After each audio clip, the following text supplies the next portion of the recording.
Well, Wisconsin football was on a 4-game losing streak going into its game against Ohio State. Carl Winter is at Camp Randall Stadium to tell us how the streak continued today.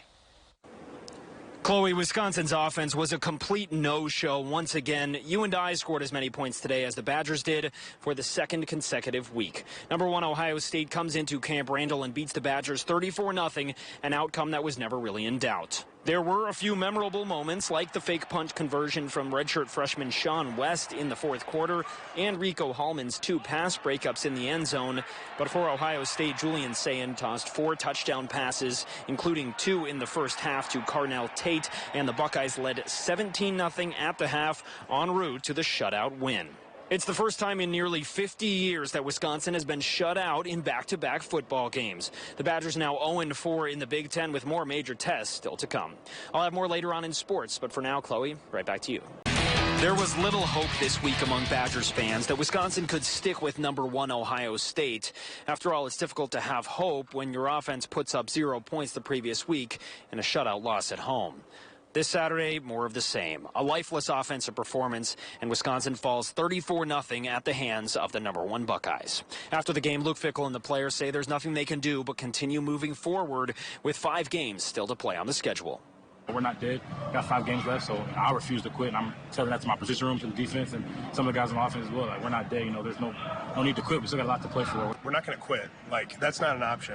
Coach Fick talked to us after the game, and he's like, whatever task we have in front of us, just know we're never going to quit. As we're just going to we're going to come in here, we're going to work our butts off every day and keep fighting every weekend.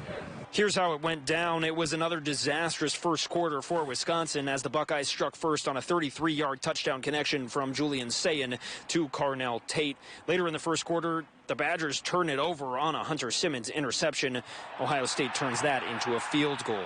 Later in the quarter, Sayin to Tate again. It's 17-0 Ohio State in the first quarter. That would be your halftime score. In the second half, Sayin tacks on 2 more touchdown passes, 1 to Will Kazmarek and 1 to Brandon Innis. Sayin finished the day with nearly 400 yards passing, 393 to be exact, and 4 touchdowns as the Buckeye passing attack carved up Wisconsin. The lone bright spot for the Badgers was this fake punt by punter Sean West, which was an improvised play. West beating a couple of defenders to get the first down for Wisconsin. But the 20 yards that West gained on that fake punt were the 3rd most rushing yards on the team all afternoon. The Badgers finishing with 95 yards rushing, just 49 yards passing, and many of those rushing yards came on the final drive of the game. Ohio State wins 34-0, and it's the first time Wisconsin has been shut out in back-to-back games since 1977.